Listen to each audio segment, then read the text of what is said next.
Baik, mungkin terima kasih. Selamat pagi. Assalamualaikum warahmatullahi wabarakatuh. Salam. Kita bertemu lagi ya di mata kuliah penginderaan jauh.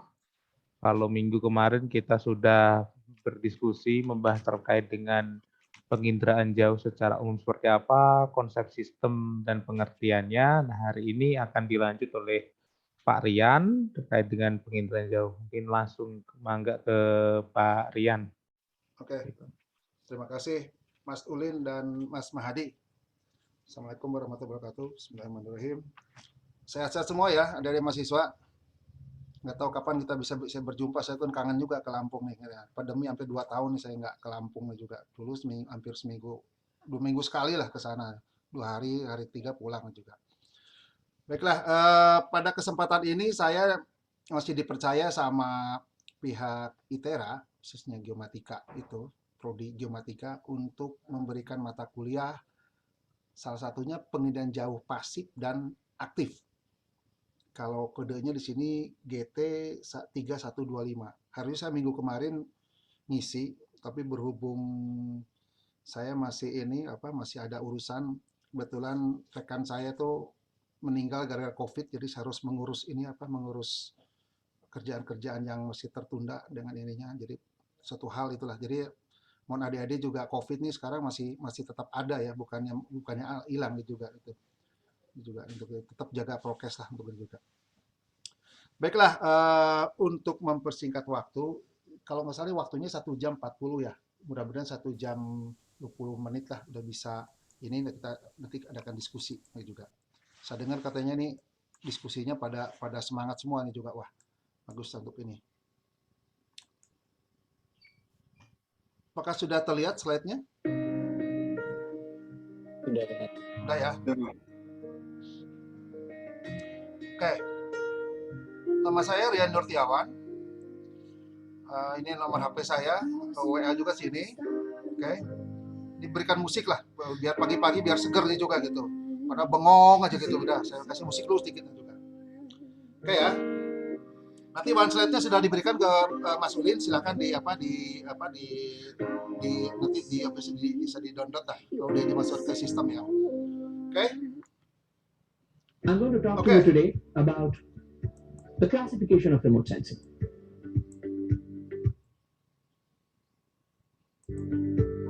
Sebelum ini izinkan saya memutar video dulu sedikit tentang ini. Itu biar ada apa? Saya download ininya apa? Biar pagi-pagi ini biar segar lah. I'm going to talk to you today about silakan the simak dulu videonya. classification of remote sensing. Remote sensing is classified into two: active and passive. So what is active? Active is when the sensor embodies within itself the source of illumination. We had cameras which used to have a built-in flash on them.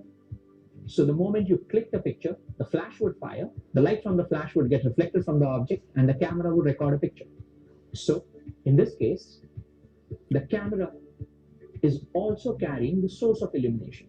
I have put it rather very simply.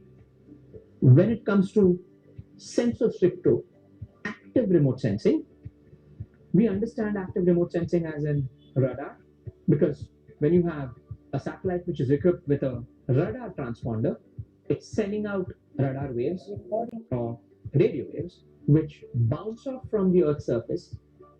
The time required for the waves to hit the Earth's surface and be recorded by sensors on the satellite is what is utilized for making an image. It's an excellent example of active remote sensing.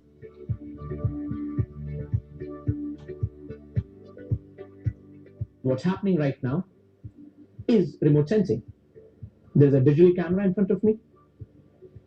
It's imaging me or collecting data or photographing me only because I'm being illuminated by two spotlights.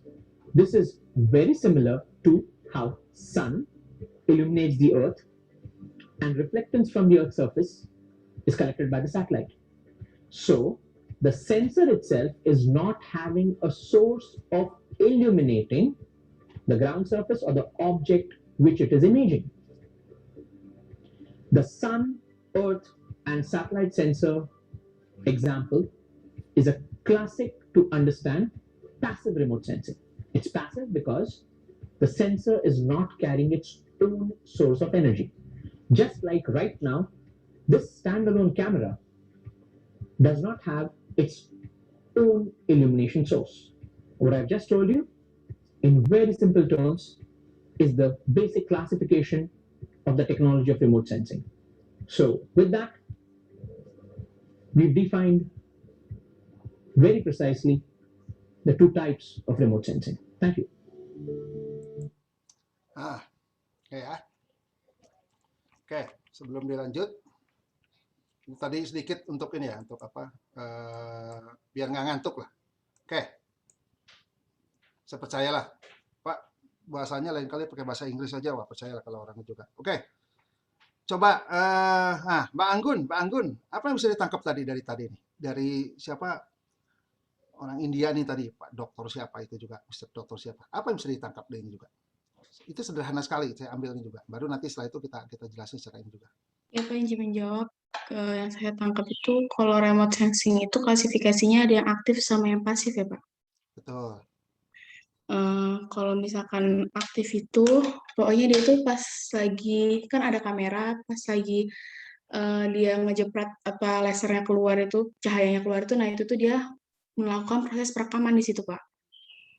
Oke. Siapa? Siapa lagi? Coba. Mbak Ulfa, apa nih? Apa maksudnya tadi itu? Nah ini kalau pembelajaran karena saya baru kayaknya juga kita harus sama-sama aktif ya. Jadi jangan dosennya, jadi kita balik sekarang juga. Mbak Ulfa gimana nih tadi kata si itu tuh? Ya Pak, jadi kalau sepemahaman saya, dia itu sistem yang aktif itu kayak kamera Pak. Jadi dia memantulkan cahaya atau energi gitu, terus tuh agar pemantulan tersebut tuh bisa direkam nantinya Pak. Kalau yang aktif itu perlu bantuan dari cahaya matahari gitu Pak. Yang pasif. I'm going to talk to you today about Benar semua ya. Nah, ini ya, baik. Saya akan coba nih sedikit untuk ini ya. Jadi, tadi menurut informasi yang disampaikan video tadi, video pendek tadi, dalam remote sensing dibagi atau dikelaskan menjadi dua tipe remote sensing, yaitu sistem aktif dan sistem pasif. Yang aktif itu diibaratkan seperti orang membawa kamera menggunakan flash. Jadi, prinsipnya begini ya. Kenapa kita bisa lihat Anda menggunakan baju biru, baju merah? Karena ada cahaya, pantulan cahaya yang mengenai objek tersebut, baju tersebut, dan dipantulkan dari baju tersebut ke mata kita. Itu konsepnya. Nah, kenapa di ruang gelap kita tidak bisa melihat apa-apa? Karena tidak ada cahaya pantulan dari objek ke mata kita. Itu konsepnya dulu. Konsep paling sederhana sekali juga. Ya.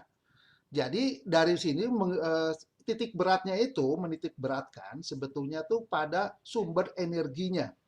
Jika menggunakan pasif, yaitu sumber energinya yaitu dari matahari.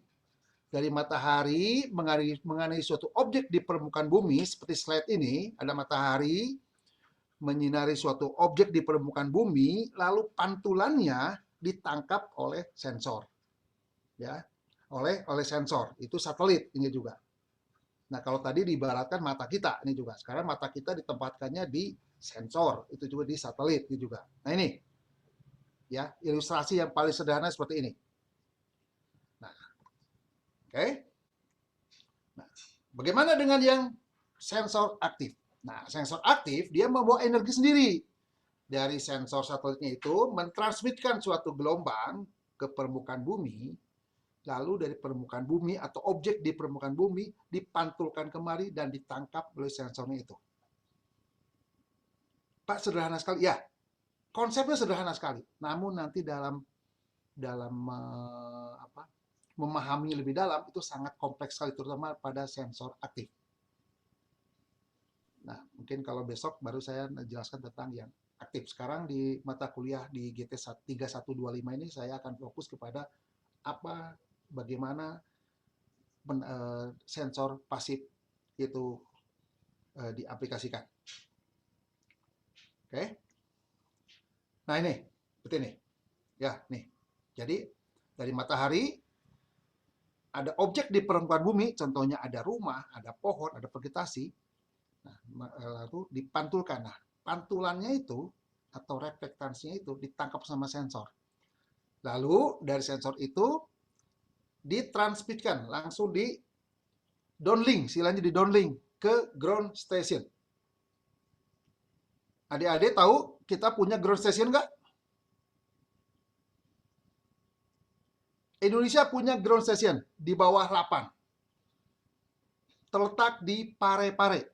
Itu salah satu ground station untuk satelit pengamatan bumi. Itu, ya. Nah, nanti saya jelaskan kenapa harus di downlink juga. Satelit di downlink juga. Jadi di downlink juga semua. Nah, nanti saya jelaskan bagaimana proses kita mendapatkan data. Pak, data ini sekarang saya kan di download. Ya, itu yang sudah sama providernya sudah ditempatkan di webnya masing-masing. Tapi prinsipnya nanti secara detail saya jelaskan. Nah ini ilustrasi seperti ini, ya. Adik-adik kalau ada yang nggak jelas langsung aja tanya, Pak, bertanya langsung aja, nggak usah ini, nggak usah tunggu sampai ini, biar nggak ngantuk pagi-pagi ini juga. Nah, tadi mungkin minggu kemarin sudah dijelaskan sama Mas Ulin tentang remote sensing itu apa. Nah, coba perhatikan juga ini. Nah, remote sensing. Apa itu remote sensing? Nah, coba perhatikan baik-baik. Nanti saya tanya juga. The name itself says what it is. Okay, you can actually understand what is remote sensing just by looking at the name. So it is not difficult to understand and sensing. People with understanding what is remote sensing, the answer is pretty simple. Okay, it is sensing information from outside or from a distant position with no contact. That is, if you want to get information about any object, you need not touch it. There is no need for any physical contact. You can stay away from that object. Suppose you can stay in India and get the information as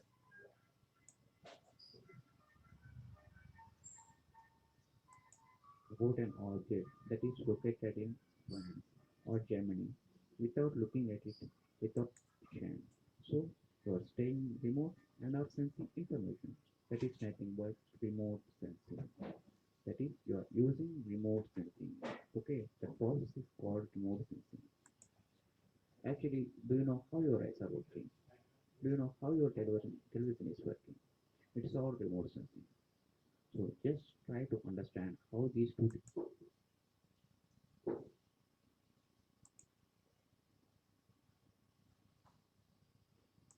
things are working. If you are able to understand those two things, you can actually appreciate the use of remote sensing in your everyday life. These two are very good examples. So you'll face difficulty because there won't be any light. So there should be some light. Either it might be sunlight or it might be dark. So either it is natural light or artificial light. Whatever it is, there should be some sufficient amount of light if you want to see the objects. Then whatever light that falls on the objects, it travels towards your eyes, right? So if there is some sunlight and if I'm putting some plant or some duster in that sunlight, okay, that sunlight is going to fall on that particular plant or object, whatever it is, then whatever that sunlight that is falling onto that object, it is going to travel towards your eyes. So your eyes are going to sense that sunlight. Enough information will be analyzed by your brain, and with that analysis, your brain will send a signal to. So you're staying at a remote position, and the channel is going to change. So how this is happening? The first thing that occurs is when you're pressing a button. Actually, let me tell you, your remote should be charged. That in the sense, it should have good batteries if you want to work with your remote. So you're going to press a button, then the sensors will understand your wish. That is, the sensors in the remote are going to understand your wish, and your channel will be changed. Without any physical contact, the system is going to work. We are going to control the system, and we are going to. Oke, ya. Nah itu tadi sedikit untuk ini juga, nggak usah terusan. Oke. Oke, siapa yang tahu tadi apa definisi remote sensing? Ya, contohnya sehari-hari tadi apa? Kita menggunakan remote televisi. Nah, gimana konsepnya remote sensing pasif? Seperti apa? Ronaldo. Ya, saya Pak. Jadi kalau yang saya tangkap tadi Pak, kurang lebih remote sensing itu bagaimana cara kita mendapatkan informasi dari luar tanpa kontak langsung menyentuh objek gitu Pak, kurang lebih. Dan cara kerjanya itu seperti mata gitu Pak, apa yang mata tangkap, selanjutnya mata mengirim ke otak untuk akhirnya otak menginformasikan apa yang ditangkap mata, seperti objeknya, seperti tampakan ronanya atau keadaan lainnya gitu Pak yang bisa dideskripsikan. Sip, oke, betul ya. Oke, jadi paham ya. Nah, baru kita masuk ini. Definisi, nah ini. Jadi kalau definisi udah banyak ya. Lelesan, Thomas, banyak sekali itu Pak. Lelesan Kiefer juga itu. Jadi kalau di definisi secara ini itu sebetulnya benar tadi.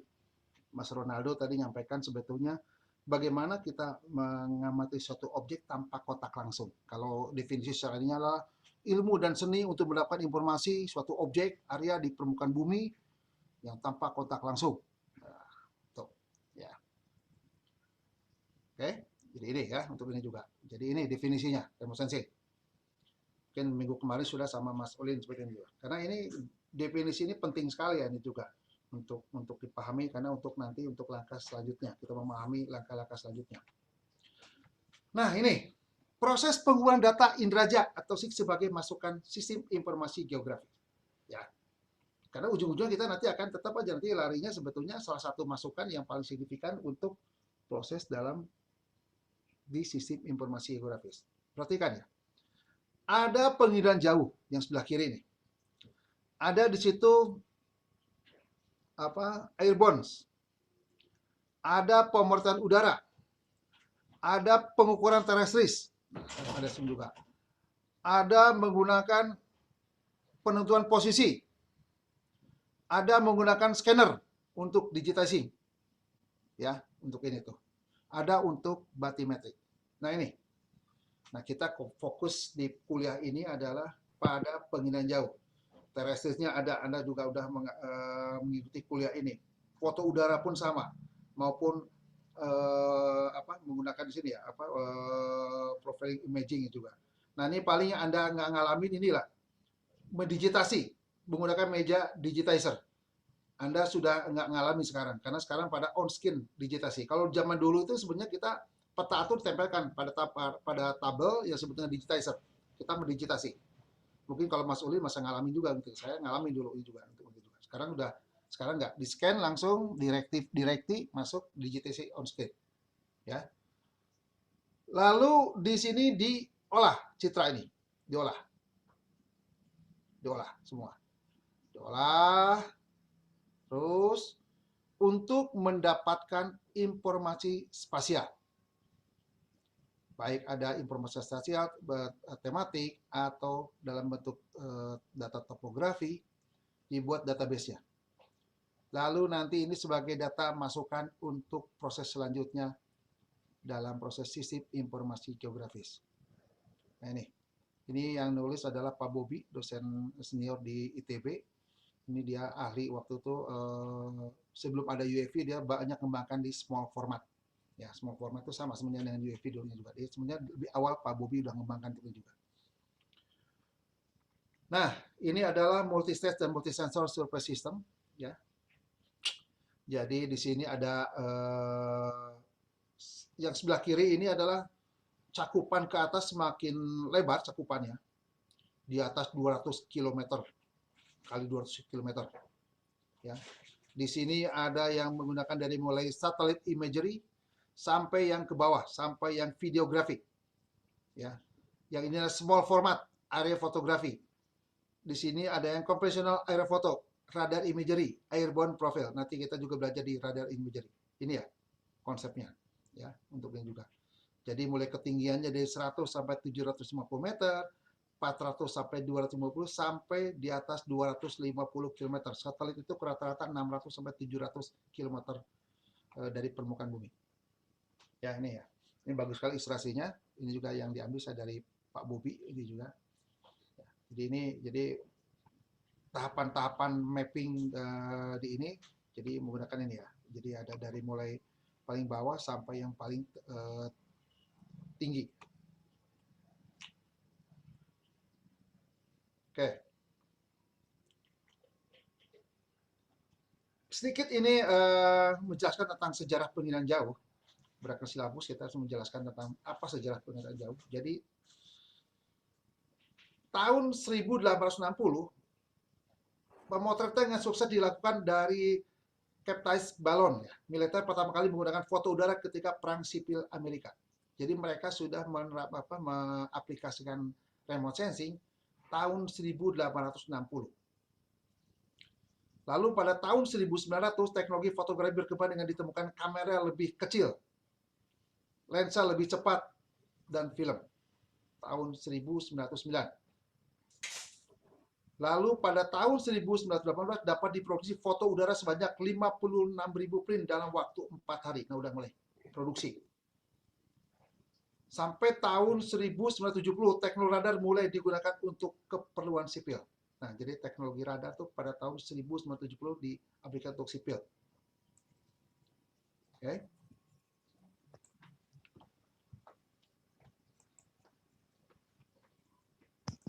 Saya lihat baca dulu tadi Pak, izin ke toilet, maka silakan. Lalu satelit non militer pertama yang didesain untuk mengumpulkan informasi tentang bumi diluncurkan, diberi nama IS-1, kemudian berubah menjadi Landsat. Nah, Landsat yang Anda juga sering, nanti juga praktikum salah satunya mungkin dengan data Landsat. Ya. Lalu dilanjutkan ada data sebut dengan SPOT, NOAA, IS-1, JS1, IKONOS, QuickBird, dan lain-lain. Ya. Oke. Ini ininya gambarnya. Jadi menggunakan dari balon. Jadi balon terbangkan juga. Saya cerita sedikit ya. Dulu waktu belum ada UAV berkembang, saya kesulitan untuk mendapatkan informasi memetakan pulau-pulau kecil. Pulau-pulau kecil terluar. Waktu itu saya ada ditugaskan dari salah satunya dari BIG untuk memetakan pulau-pulau terluar. Waktu kesulitan sekali. Citra satelit waktu itu belum berkembang saat ini, belum resolusinya masih sekitar 1 meter IKONOS, dan pulau-pulau kecil itu hampir nggak kelihatan. Teknologi yang memungkinkan waktu itu menggunakan small format, tapi small format juga problem waktu itu juga, itunya juga untuk ininya. Jadi harus, nah UAV belum berkembang waktu itu. Nah sempat kepikiran waktu itu untuk menggunakan balonnya juga. Tapi aksesnya untuk ke pulau-pulau itu sangat sulit sekali juga. Nah, tapi kalau sekarang UAV sih sebenarnya udah nggak masalah juga. Waktu itu kurang lebih tahun 2000-an saya belum ada teknologi UAV untuk juga di Indonesia. Ya. Nah, sempat kepikiran untuk menggunakan balon udara juga untuk ini juga. Nah ini ya yang tadi yang Wilbur Wright tahun 1909 yang sudah memproduksi fotografi. Ya, pesawatnya masih seperti itu, jadi wingnya juga masih yang lebar-lebar sekali. Ya, ini juga menggunakan pesawat amfibi, dilakukan juga untuk untuk pemetaan. Lalu dilakukan Perang Dunia Kedua. Jadi pemetaan itu dilakukan untuk mencari mencari sasaran untuk mencari memotretkan daerah-daerah lawan untuk juga. Ya. Oke, saya lewat aja. Pentingnya pemetaan udara untuk tujuan perang. Nah, jadi memang satelit ini awalnya memang untuk militer juga. Setelah militernya punya lebih canggih, baru untuk ke sipil juga. Semua awalnya untuk tujuan perang. Juga. Nah, ini sebagai contoh ya, citra inframerah QuickBird. Ya, ini. Jadi nanti ada natural color, ada namanya false color, nanti di praktikum lah, belajar Anda ini juga. Mana citra QuickBird, mana citra Landsat, bagaimana kita main bandkannya, bagaimana itu nanti yang ada yang menggunakan band inframerah. Nah, kita nanti seperti ini ilustrasinya.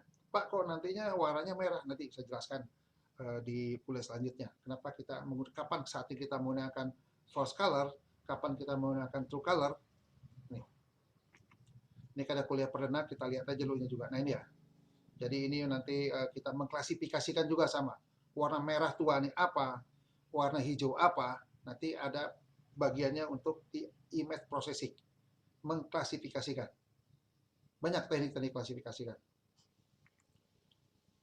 Oke, definisi udah. Sekarang masuk ke electromagnetic spectrum. Nah, ini ya. Jadi inilah ilustrasi the electromagnetic radiation ya. Jadi ada magnetic field dan electric field ya. Yang horizontal itu electric field disebutnya dengan disebut yang vertikal disebut magnetic field. Jadi ada panjang gelombang merambat pada suatu medan magnet. Yang sebelah ke itunya adalah direction of propagation. Jadi arah dari gelombang merambatnya gelombang. Apa saja parameter dalam electromagnetic radiation ini? Ada yang disebut dengan panjang gelombang. Simbolnya umum adalah lambda. Lambda ya. Jadi kurang lebih lambdanya itu panjang gelombang kurang lebih 10 pangkat minus 6 atau 10 pangkat minus 9 meter. Lalu ada kecepatan cahaya. Kurang lebih di ininya 3 kali 10 pangkat 8 meter per sekon. Nah, ada yang disebut dengan frekuensi. Jadi Anda jangan bingung. Nanti ada yang menggunakan panjang gelombang dan ada yang menggunakan frekuensi. Hubungannya frekuensi itu rumusnya adalah C per lambda. Oke? Jadi hubungannya apa? Boleh tahu? Ada bisa jawab hubungannya frekuensi? Kalau hubungan frekuensi dengan panjang gelombang gimana hubungannya? Halo? Ada bisa jawab? Ayo. Berbanding terbalik, Pak. Bagus. Benar. Berbanding terbalik ya. Anda orang geomatika harus bisa nanti kapan berbanding lurus, kapan berbanding terbalik.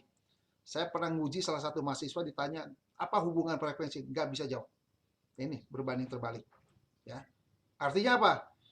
Jika panjang gelombang semakin tinggi, maka frekuensi semakin kecil.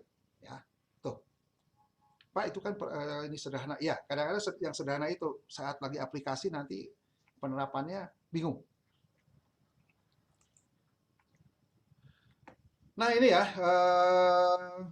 panjang-panjang gelombang yang ada yang sudah ditemukan oleh para ahli itu ada yang disebut dengan cosmic rays, ada yang disebut dengan gamma rays, ada yang disebut X-ray.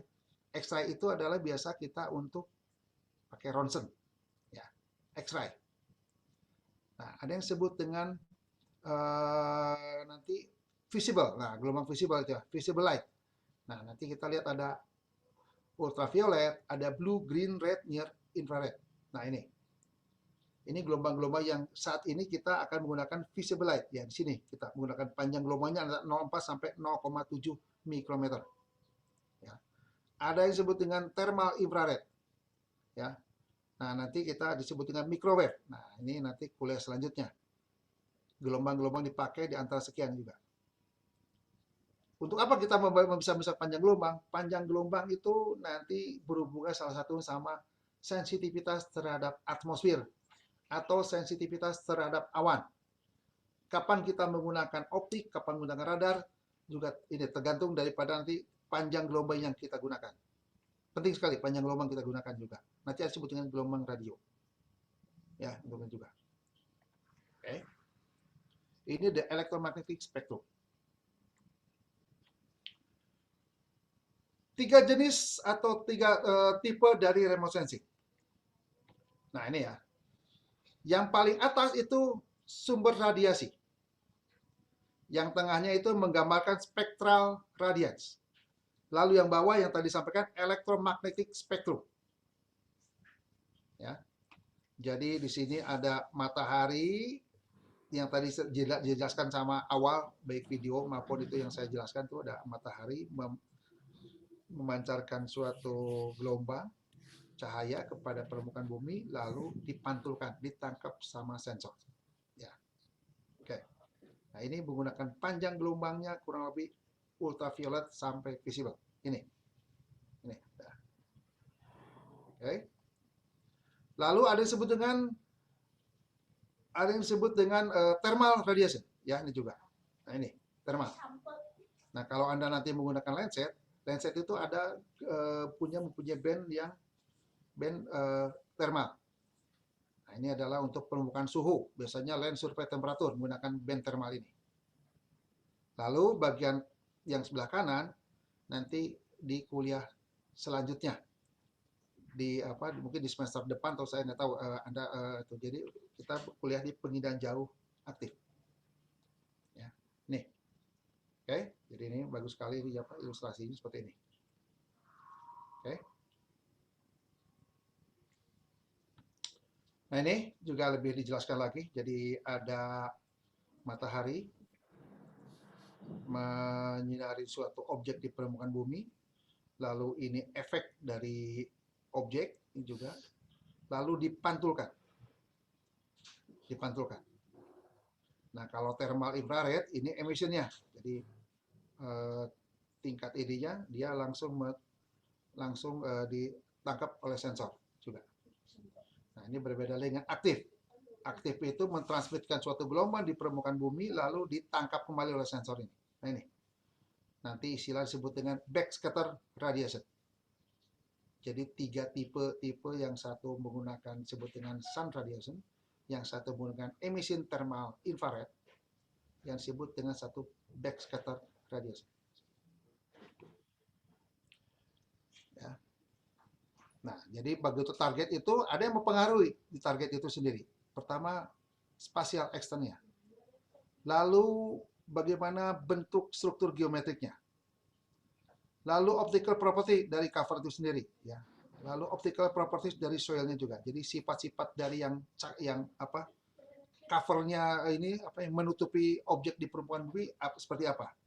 Lalu sifat-sifat dari tanah juga sangat mempengaruhi daripada efek-efek dari target ini. Jadi sangat kompleks sekali ya. Jadi untuk apalagi untuk mengklasifikasikan sangat-sangat kompleks sekali sebetulnya juga. Ya. Nah, sekarang bagaimana sih kejadian yang mempengaruhi dari suatu gelombang, dari sumber gelombang mengenai suatu permukaan bumi lalu ditangkap. Jadi sebetulnya tidak mulus itu juga. Jadi ada satu sinar matahari, lalu ada yang mengenai suatu target, ada yang langsung, ada yang dihamburkan, ada yang diserap, ada macam-macam ini juga. Ini. Belum lagi pengaruh dari atmosfer. Nah, nanti salah satu alasan kenapa ada koreksi atmosfer. Ini sebetulnya. Ya. Oke.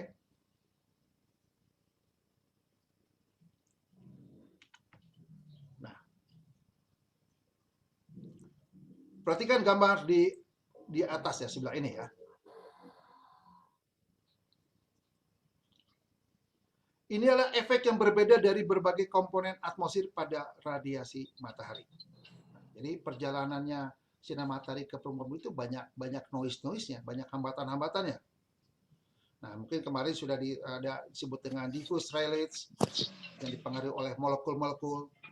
Lalu ada yang diserap oleh gas-gas yang ada di atmosfer.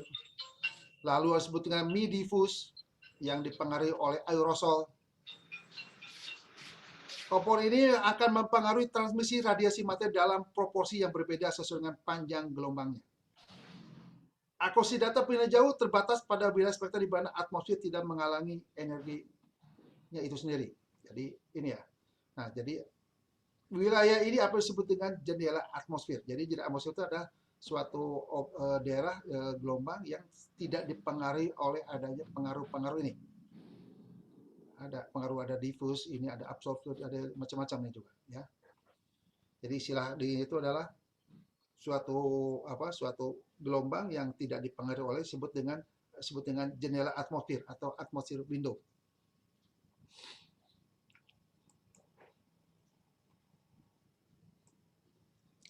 Nah, ini ya. Jadi sini ada yang hijau ini, ada yang biru ini, ada atmosfer. Bagaimana pengaruhnya? Ini juga ada di sini ada yang untuk terhadap pixel itu sendiri dan target dari objek di permukaan bumi. Rentang spektral yang terlihat sangat sensitif terhadap atmosfer dan area sekitarnya. Ukuran radiasi yang dipantulkan dalam rentang spektral infrared dekat dan menengah terutama tergantung pada target. Nah, ini sebenarnya mengilustrasikan bagaimana pengaruh-pengaruh atau yang pengukuran radiasi matahari yang dipengaruhi oleh beberapa objek di permukaan bumi. Oke. Ini spektrum gelombang elektromagnetik yang tadi saya sampaikan juga, ini kelewat aja, sama ini juga. Kita masuk kepada spectral signature. Apa spectral signature? Adalah variasi reflektasi atau pancaran suatu bahan sehubungan dengan panjang gelombang, yaitu reflektasi atau panjang sebagai fungsi daripada panjang gelombang. Jadi di spectral signature adalah fungsi dari panjang gelombang elektromagnetik, insidental, dan interaksi material dengan bagian spektrum elektromagnetik tersebut. Ini, jadi polanya seperti apa kayak ini juga. Sebagian besar aplikasi pilihan jauh memproses citra digital untuk mengekstrak spektral signature pada setiap pixel dan menggunakannya untuk berbagi citra dalam kelompok pixel yang sama.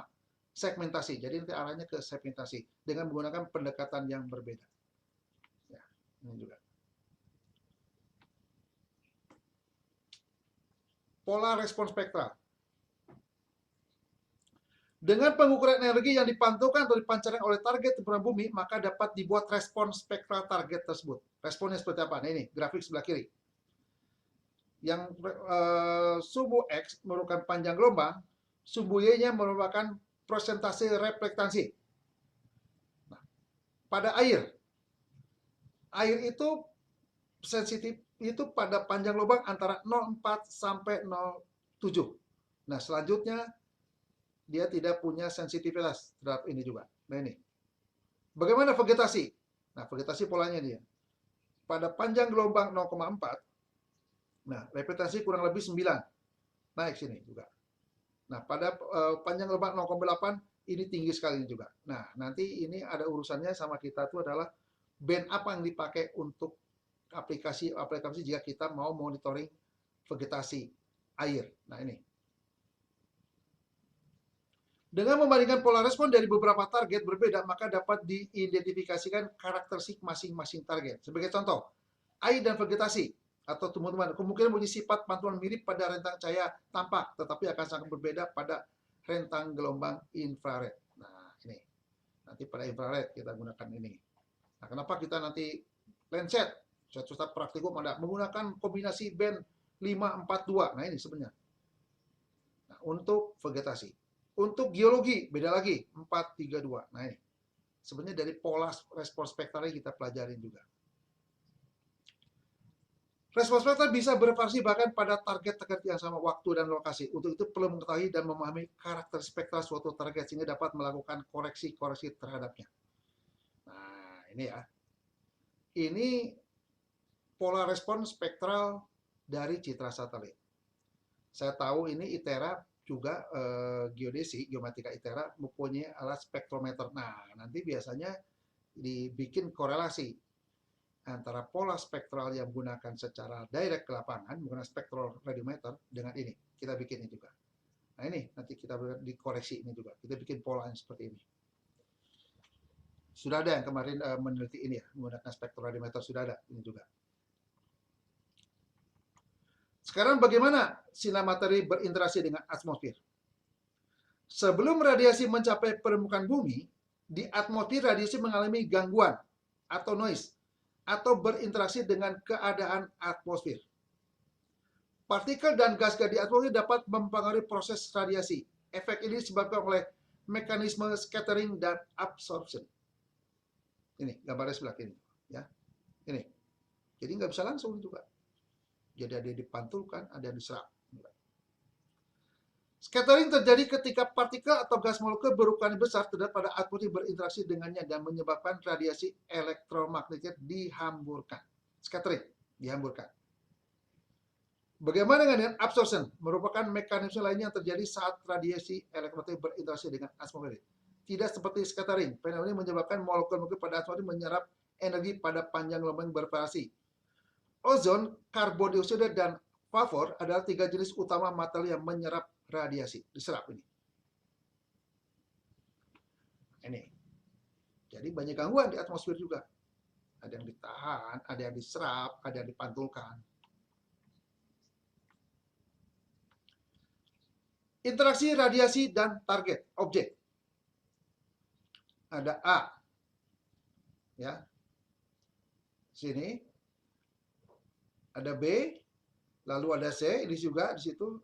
Nah, jadi ada dari sinar matahari masuk ke B ini. Ya. Dari B ini absorption terjadi ketika radiasi terserap ke dalam target tipe. Nah, transmission T terjadi ketika target mendukung radiasi, sedangkan refleksi terjadi ketika radiasi dipantulkan. Nah, ini dijelaskan ya. Jadi ada A diserap, lalu dihamburkan di scatter, lalu ada yang ditransmisikan.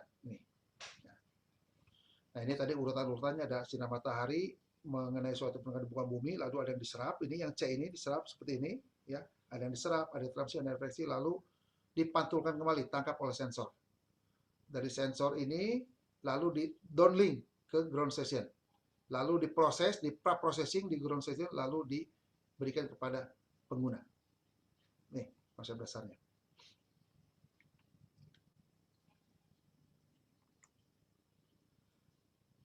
Bagaimana jenis-jenis reflektansi? Ada yang disebut dengan spekular reflektansi, ada yang disebut dengan diffuse reflektansi. Jika permukaan halus, maka karakteristik permukaan tersebut adalah seperti cermin, di mana hampir semua energi dipantulkan dengan arah yang sama.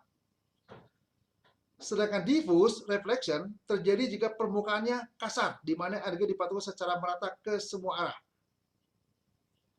Hampir semua permukaan bumi mempunyai karakteristik antara perpendicular spekular atau perpendicular diffuse.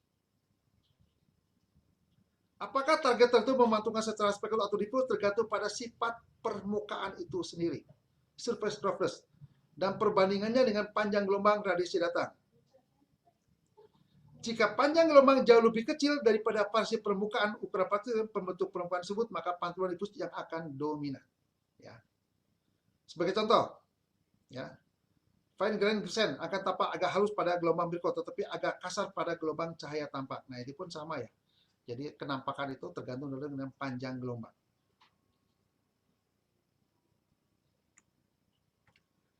Bagaimana interaksi antara energi ini dan target? Jadi sini ada disebut dengan lambda, incident energi, dan lalu dipantulkan reflected energi. Ya, ini juga. Jadi yang terjadi, yang ditangkap energi itu merupakan penjumlahan daripada energi yang dipantulkan, yang diserap, lalu yang ditransmitkan. Jadi penjumlahan ini merupakan total dari energi yang ditangkap oleh sensor. Nah, ini rumus sederhana seperti ini ya. Ini sangat menarik sekali nih kalau ada yang mau meneliti tentang ini ya. Ini juga untuk salah satu topik di penilaian jauh itu tidak hanya melulu pada klasifikasi aja, tentang ini juga tentang energi yang ditangkap juga sebetulnya sangat menarik sekali untuk juga.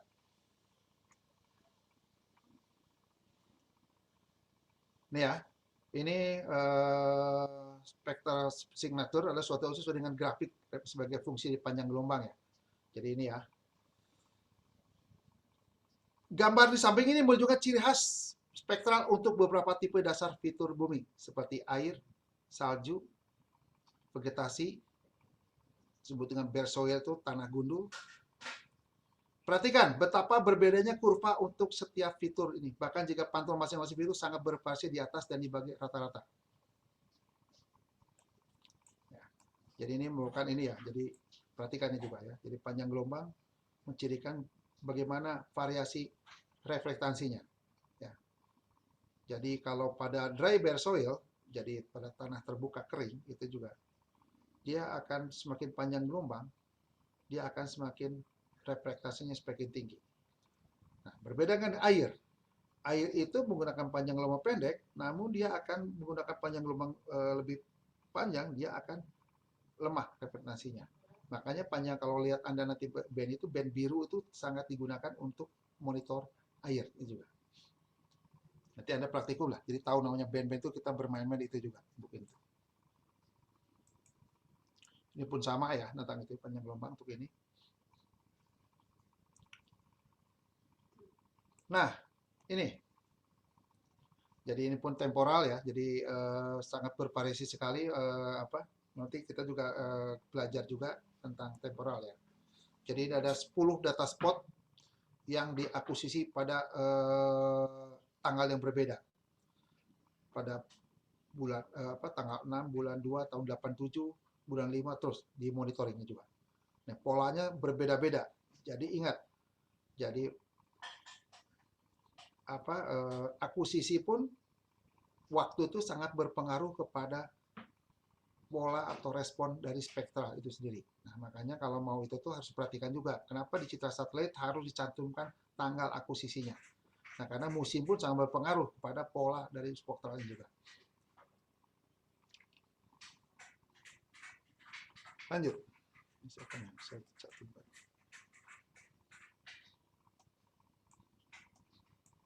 Banyak yang kita lihat ya.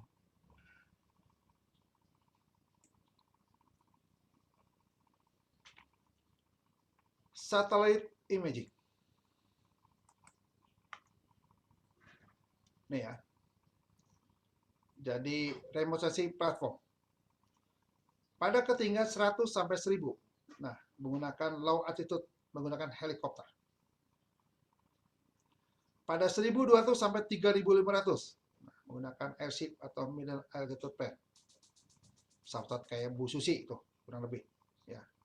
Nah, pada 10 sampai 12 km tingginya menggunakan high altitude. Nah, sudah menggunakan pesawat-pesawat F-16 ya, pesawat tempur. Nah, bagaimana dengan 2400 sampai 3500 space shuttle? Menggunakan salah satu contohnya satelit SLTM ya, space shuttle-nya juga. Pada 5000 sampai 1000 km Earth observation satellite. Sisinya sun-synchronous. Di atas 36.000 geostationary satelit, meteorologi dan telekomunikasi. Nah, ini. Jadi urutan-urutan satelit kita sekarang berada kurang lebih antara 500 sampai 1000 km ini di Earth observation satellite juga. Nanti foto-foto udara main di sini ya, ini juga nih. Gitu. Oke. Slide berikut ini menggambarkan bagaimana satelit orbit karakteristiknya. Nanti ada yang disebut dengan geostationary satellite, ada disebutnya near polar orbit satellite. Ini kalau yang geostationary itu contohnya Meteosat, satelit Palapa, gitu bisa stationary. Jadi kecepatannya dia terus tetap ini juga begini. Ya, nanti ada disebutnya sun-synchronous. Slide berikutnya jelaskan lebih lanjut.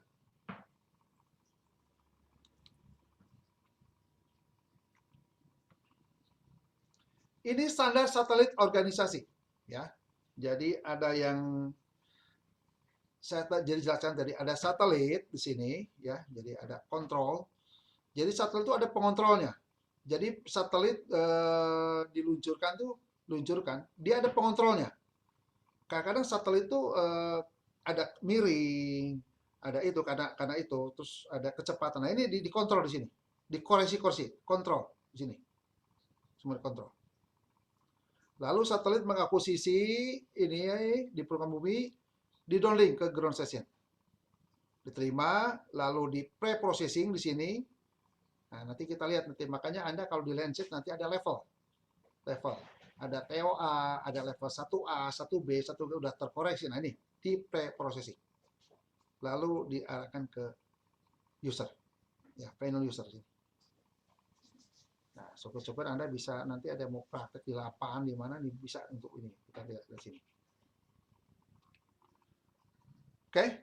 Berikut ini satelit-satelit yang komersil yang ada yang sudah beredar itu. Ada satelit IR-123, JR-12A, 2B tapi sekarang udah nggak diluncurkan lagi. Satelit yang buatan Amerika ada satelit Landsat, QuickBird malah yang juga. Ini ada nanti satelit juga ada Spot 1, 2, 3, 4, 5A, 5B, Spot 6, Spot 7. Lalu ada sebutnya Pleiades nanti juga. Ya. India pun sudah meluncurkan. Lalu ada RadarSat bikin Kanada 1, 2, 3, nanti ada juga satelit-satelit yang lainnya, ada Cosmo, satelit buatan Itali. Indonesia pun ada sebetulnya satelitnya juga, tapi saya belum pernah dapat, belum pernah proses juga. Satelit itu juga 8 IPB malah, 8 IPB meluncurkannya juga satelitnya.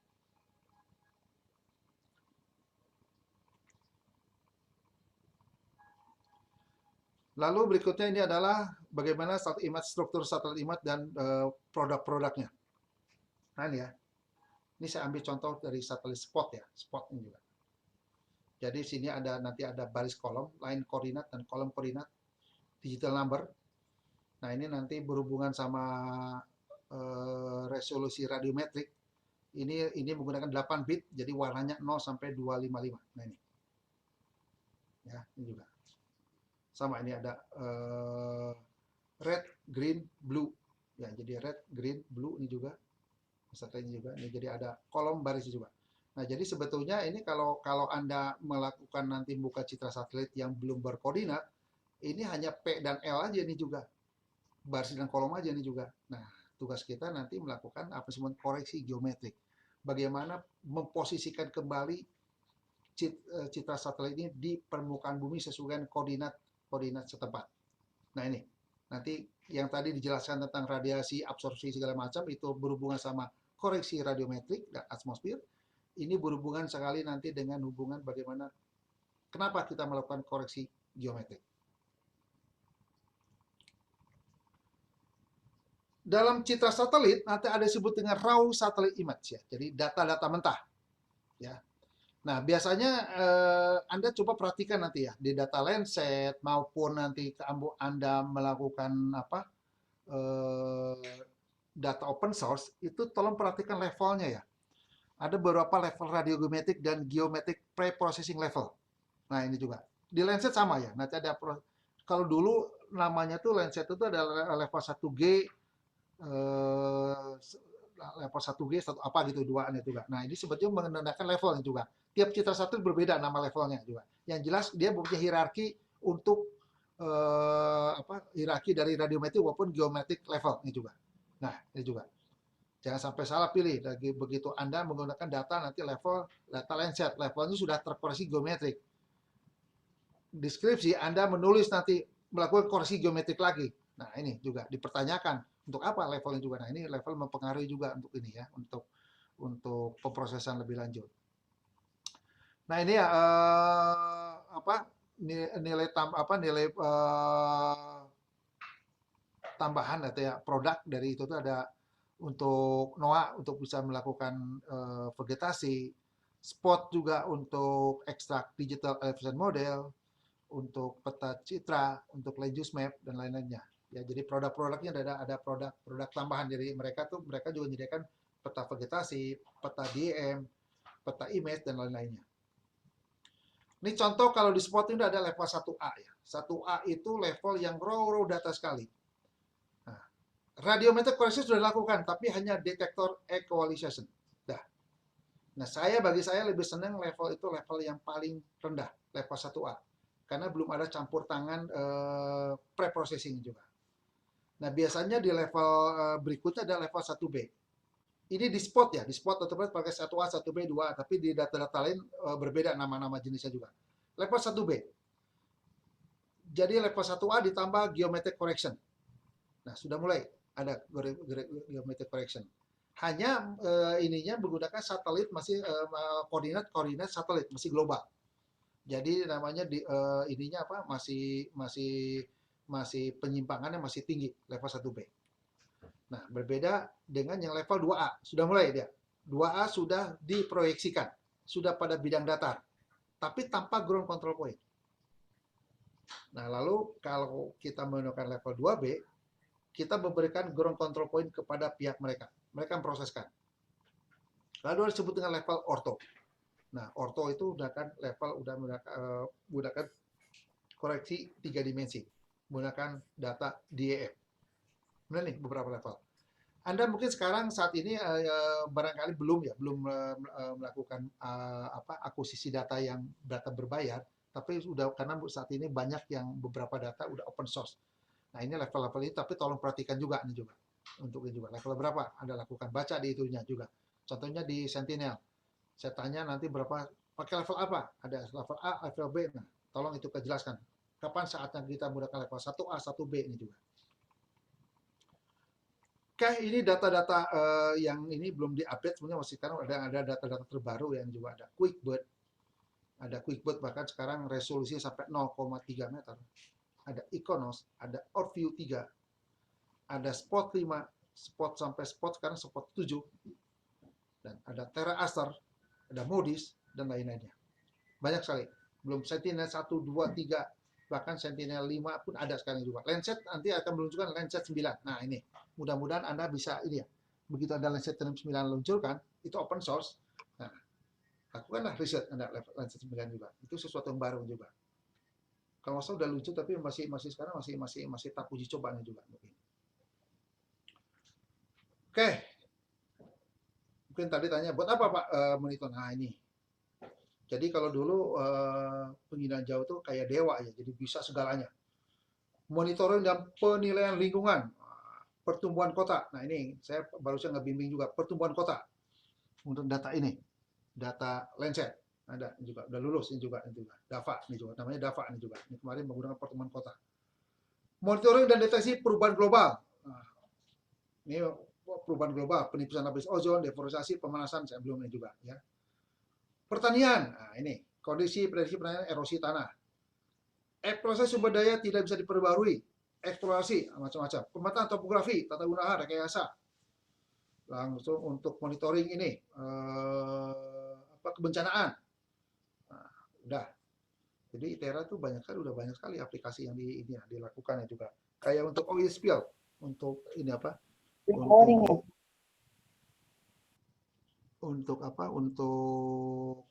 monitoring polisi tumpahan minyak. Sekarang bagaimana hubungan resolusi spasial, spektral, dan temporal? Ya. Ada waktu di atas, ada single, ada multi. Ya. Ada skala lokal sampai skala global. Ada spasial, ada yang rendah sampai yang tinggi. Ada spektral, ada yang multi, ada yang hiperspektral. Ada yang dari pankromatik, ada yang multispektral, ada yang sampai hiperspektral. Nah ini. Jadi berbagai macam untuk ini ya datanya. Wah, hiperspektral sampai 200 band ya juga. Yang spektral biasanya sampai 5-6 band juga. Landsat 8 kurang lebih ada 12 band ya juga. Ya. Skala dari lokal sampai global juga. Oke. Ini tadi di depan sudah disampaikan. Jadi sensor pasif dan aktif tadi di video tadi. Lalu ini merupakan karakteristik daripada orbit satelit ya untuk ini. Jadi ada yang disebut dengan orbit geostasioner. Ini biasanya satelit cuaca dan komunikasi yang tadi dijelaskan udah di depan. Garis edar yang diikuti oleh satelit disebut dengan orbit. Satelit mengorbit sesuai dengan kemampuan dan tujuan sensor di bawah. Pemilihan orbit dapat bervariasi dalam terminologi ketinggian, yaitu ketinggian di atas permukaan bumi, arah dan rotasi yang relatif terhadap bumi. Satelit dengan orbit yang sangat tinggi, yang mana dapat mencakup porsi yang sama untuk permukaan bumi pada saat kapanpun. Maka dikatakan satelit mempunyai orbit geostationary. Satelit geostationary mempunyai ketinggian hampir 36.000 km dengan kecepatan rotasi yang hampir sama dengan kecepatan rotasi bumi. Sehingga tampak satelit seperti diam, stationary terhadap permukaan bumi. Banyak warna satelit yang didesain mengikuti orbit utara-selatan bersama dengan rotasi bumi barat-timur, sehingga dapat mencakup hampir seluruh permukaan bumi dalam waktu tertentu. Orbit ini dinamakan orbit polar. Nah, sebut ada orbit polar juga ya. Jadi itu. Oke. Ini satelit geostationary, ya. Satelit cuaca ini. Lalu ada juga dengan near polar juga. Bisa dibaca sendiri untuk ini ya. Ini tuh. Oke. Nah, ini luas sapuan dan resolusi. Satelit yang mengitari bumi akan dapat melihat bagian tertentu dari permukaan bumi. Daerah yang dapat direkam oleh sensor disebut didefinisikan sebagai luas sapuan atau SWAT. Luas sapuan untuk satelit wahana bersatelit pada umumnya berkisar antara puluhan sampai ratusan kilometer. Nah, ini ya, luas sapuannya. Nah, beda lagi nanti ukuran terkecil. Ukuran terkecil itu disebut dengan nanti resolusi spasial hubungannya. Citra di mana hanya target objek besar saja yang dapat dikatakan punya resolusi spasial rendah. Nah, ini penting sekali untuk resolusi. Kita orang geomatika, orang geodesi, penting sekali menentukan besar nanti hubungannya sama skala.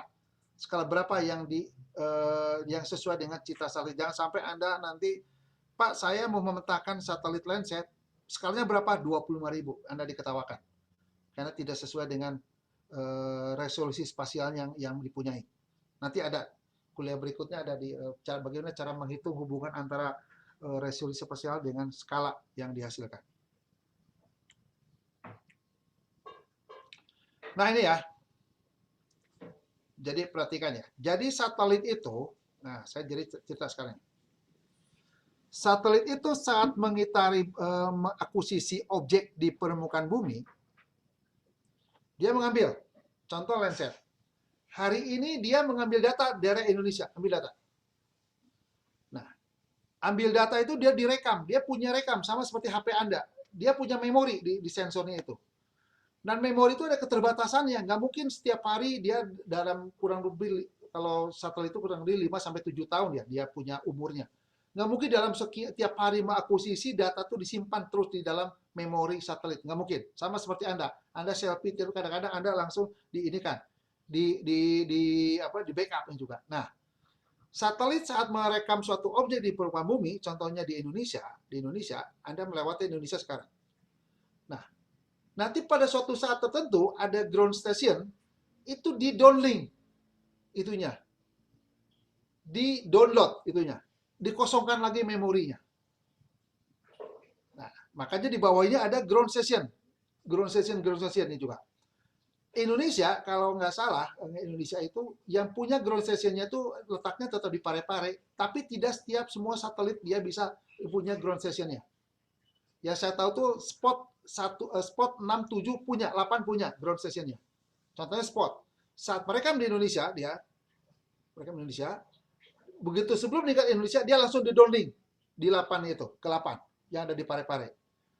Nah, itu habis itunya, kosong itunya memorinya. Nah, nanti ada cakupan antenanya sejauh mana. Contohnya ini yang di bawahnya ada cakupan cuma antena juga. Ya. Kalau ke salah satu itu tuh cakupan 2.500 itunya, Pak, diameternya. 2.500 km. Nah, makanya Indonesia ada ujung Indonesia di daerah Aceh, ujung itu nggak tertangkap dengan di ujung Papua. Ini juga karena keterbatasan untuk ini ya, untuk receiving stationnya ini juga. Nah, makanya di ujung Aceh itu dulu saya ngambil nggak pernah dari 8, ngambilnya dari Thailand nih juga, dari ground receiving Thailand juga. Thailand mencakupnya juga. Nah, dulu Singapura belum mempunyai ground receiving ground station. Nah, langsung setelah Singapura ada, saya selalu ngambil dulu kalau yang nggak tahu dari Singapura ini juga, untuk ini juga. Nah, dulu Singapura beberapa citra satelit dia bisa untuk ini mempunyai ini apa? Punya kerjasama untuk bisa untuk jadi menerima data satelit.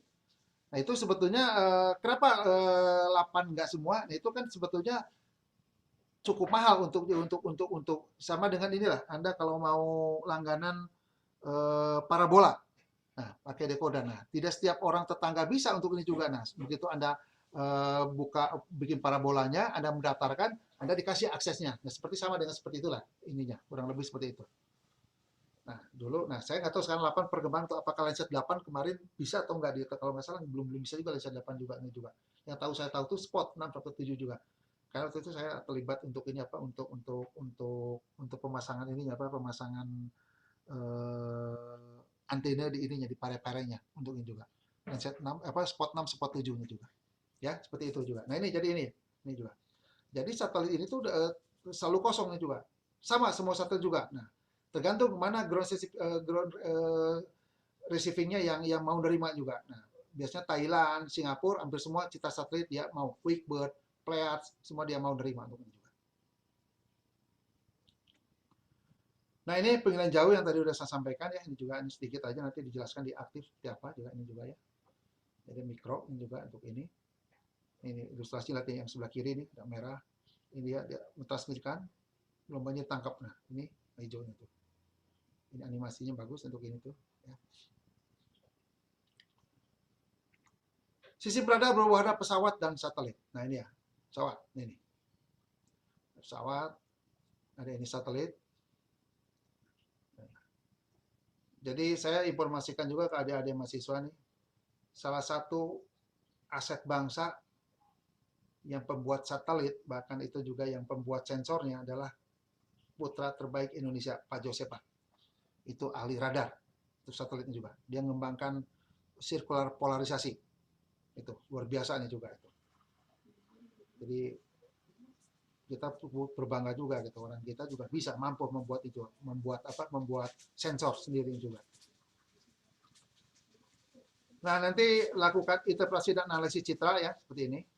Ada yang analog, ada yang nanti secara digital, praktikum nanti Anda lakukan. Nanti bagaimana secara manual, bagaimana saat secara digital. Pak, lebih enak digital ya. Digital cepat, namun dalam mengemasnya juga banyak keterbatasan juga. Banyak harus diedit untuknya juga ya. Untuk itu. Interpretasi visual sama seperti di foto udara, bagaimana kita ada 7 itunya, ada tone seperti apa, shape seperti apa, size, pattern. Ini teorinya sederhana, namun pada prakteknya sangat-sangat sulit sekali. Banyak yang misinterpretasi saat dilakukan. Saat dicek ke lapangan salah semua juga. Kalau untuk bangunan sangat nampak. Nah, mulai nanti kalau membedakan antara semak belukar, rumput, alang-alang, nah mulai banyaknya juga. Banyak yang salah informasi. Nah ini nanti kurang lebih nanti kita kalau di praktikum ada pre-processing seperti apa. Kita melakukan image enhancement, lalu kita melakukan image transformation, lalu image classification dan analisis. Ini semua akan dilakukan di praktikum juga. Ya. Integrasi dan analisis, ada yang multitemporal, multi-resolusi, multi-sensor, multi-data, data baru. Jadi semakin data banyak digunakan, semakin memperkuat untuk mendapatkan data analisisnya. Jadi jangan berharap satu data. Jadi semakin banyak data digunakan, semakin memperkuat untuk objek-objek yang bisa diamati atau dianalisis oleh kita. Nah, barangkali itu saja yang bisa saya sampaikan. Mohon maaf bila ada kekurangan. Silahkan kalau ada yang mau ditanyakan, diskusikan. Saat ini belum ngasih tugas, mungkin minggu depan baru kita kasih tugas untuk ini juga. Silahkan, adik-adik akan tanyakan dari mahasiswa. Mohon maaf kalau ada yang off-lab sama yang kuliah sebelumnya. Mungkin mangga ada adik mahasiswa kalau ada yang ingin berdiskusi. Izin bertanya, Pak. Ya, silakan. Perkenalkan, nama saya Dharma Krisandi, NIM 50, Pak. Nah, saya mau bertanya, tadi kan ada tentang konsep sederhana dari ilustrasi atau gambar ditunjukkan di slide awal tadi, Pak, tentang sumber energi cahaya yang dari matahari, yang mengenai objek, terus dipantulkan lagi ke satelit. Nah, terus kita dapat citranya lewat ground station tadi. Nah, itu kan berarti melalui atmosfer, Pak ya, berarti baik dia memancarkannya ataupun dipantulkan kembali. Nah, apakah bisa saya ambil kesimpulan pemahaman kalau misalnya citra yang didapat itu tidak selengkap ketika cahaya mengenai objek terus dipantulkan ke satelit, Pak? Jadi nggak penuh yang didapat, yang kita terima itu nggak selengkap yang dari awal itu, Pak. Oke, benar, Anda benar ya. Contohnya gini lah,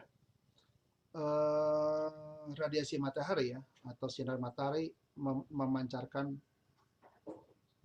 energi ke permukaan bumi ya. Oke. Anggap dia punya kekuatan energinya 100 harusnya, Mas ya. Oke. Nah, dalam perjalanannya sampai ke permukaan bumi tidak 100, Mas, juga, Mas. Karena apa? Nah, itu. Karena satu dia melewati atmosfer, Mas. Di atmosfer itu banyak partikel-partikel, Mas, yang saya sebutkan tadi. Ada aerosol, ada gas-gas. Itu yang menyebabkan gangguan, Mas. Gangguan-gangguan, Mas. Itunya juga. Samalah Anda punya senter ya, lampu senter. Apabila Anda naik gunung, senter itu kalau nggak ada kabut, Mas, nyala, Mas. Ini juga. Tapi karena ada kabut, Mas, kabut. Nah ini kan, jadi cahayanya tuh nggak full sampai ke pohon kalau kalau Anda lagi daki gunung mau nyorot senter ke pohon. Nah noise-nya itu, Mas, itu juga. Nah ini melewati atmosfer, Mas. Atmosfer itu banyak partikel-partikel, Mas. Nah itu. Nah jadi mengakibatkan yang ditangkap sensor itu udah tidak sesuai dengan ini juga gitu.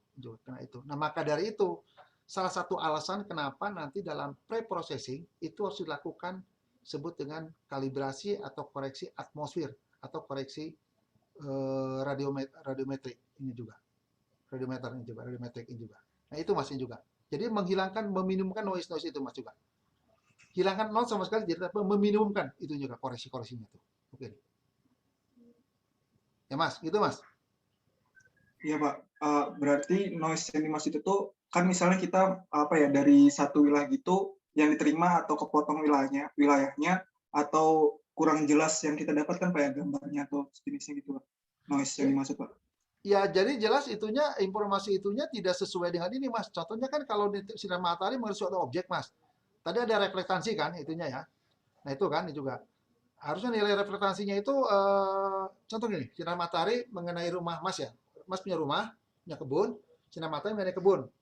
Nah, kan langsung dipantulkan kembali Mas. Dipantulkan kembali kan sama itunya. Nah, karena ada noise, nah nilai pantulnya itu tidak sesuai Mas dengan itu juga dengan keadaan keadaan di ininya, keadaan objeknya itu. Karena ada gangguannya itu juga Mas ini juga. Nah, makanya salah satu untuk mengkoreksi, mengkalibrasi nilai spektral itu, Mas.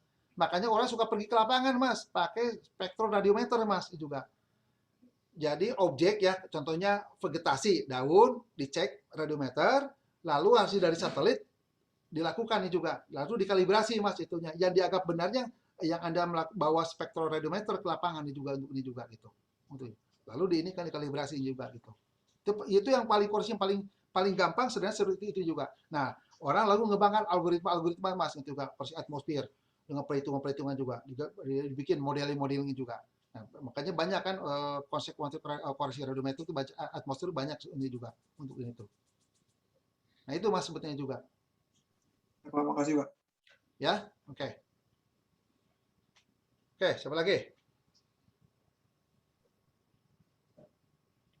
Tadi ada Elizabeth ya pengen bertanya, silakan. Silakan, bebas nanya. Kalau yang bisa saya jawab, kalau enggak nanti saya tunda. Saya juga bukan ini, bisa ada sesuatu yang terbatasan kalau memang tanyanya itu kan kita cari sama sumbernya juga untuk ini. Izin bertanya Pak. Ya. Perkenalkan nama saya Elizabeth Sitinjak, NIM 119230016. Oke. Maaf ini Pak sebelumnya kalau pertanyaan saya agak aneh.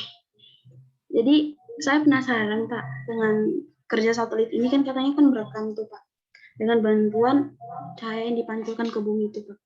Nah kalau satelit ini merekam Pak pasti ada penyimpanannya kan Pak.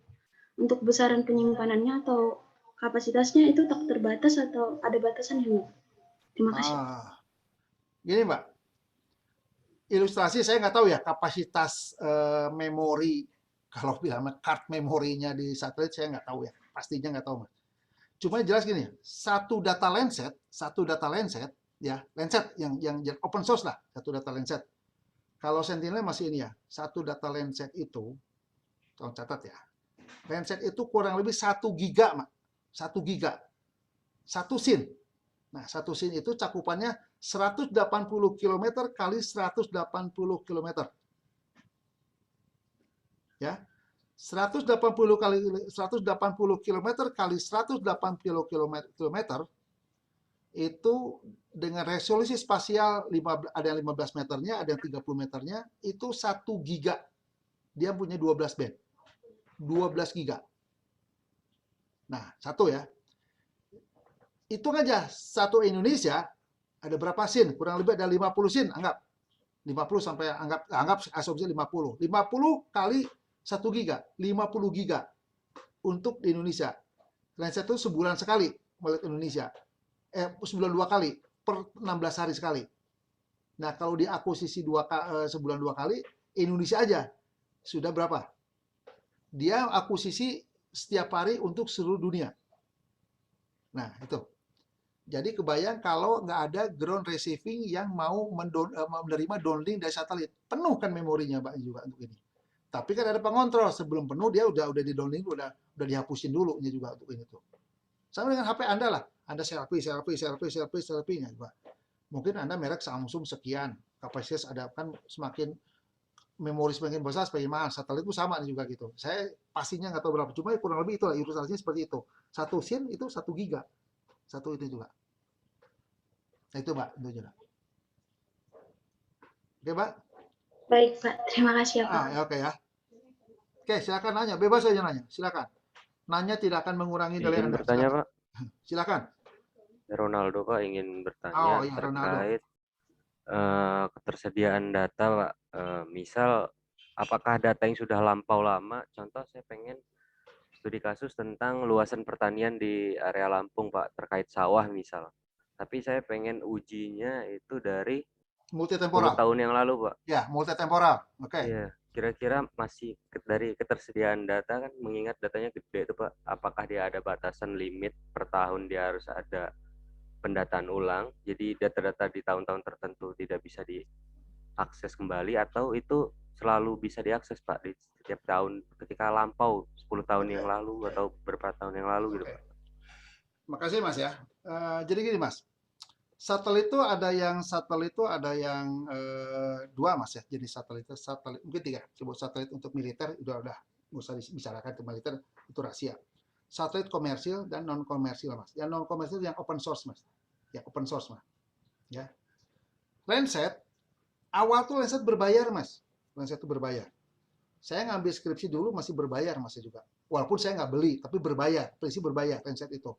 Landsat yang saya tahu Landsat 5, Landsat 5 ya, Landsat 5 berbayar. Saya menggunakan Landsat 5, berbayar Mas juga. Oke, berbayar. Landsat 7 udah open source Mas. Itu buka. Landsat 8 open source. Nah, setelah ada open source itu, yang saya tahu di NASA, ternyata dia membuka open source yang data-data yang dulu berbayar, akhirnya digratiskan Mas.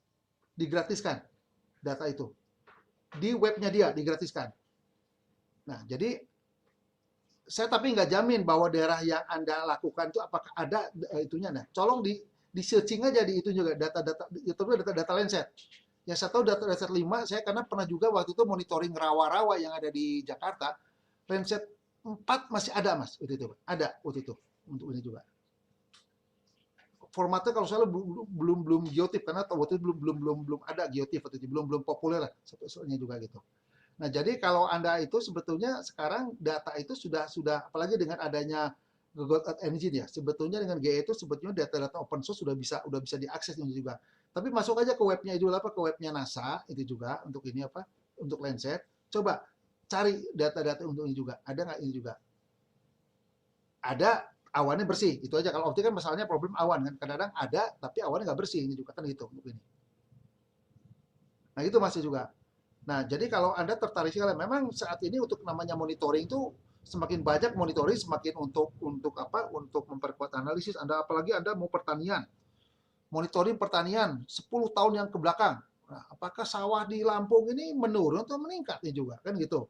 Oh, ternyata dulu itu Lampung itu, dulu itu di kampus ITERA itu, dulu itu ternyata sawah. Mungkin bahkan 20 tahun ke belakang.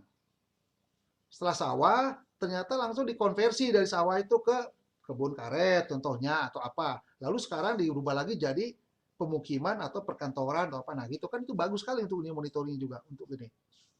Untuk ini.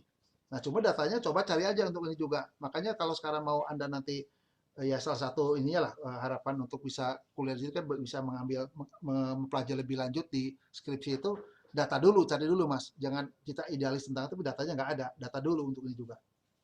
Untuk ini juga ya, untuk ini. Seperti itu maksudnya juga. Oke, Ronaldo. Baik, terima kasih banyak Pak. Oke. Siapa lagi?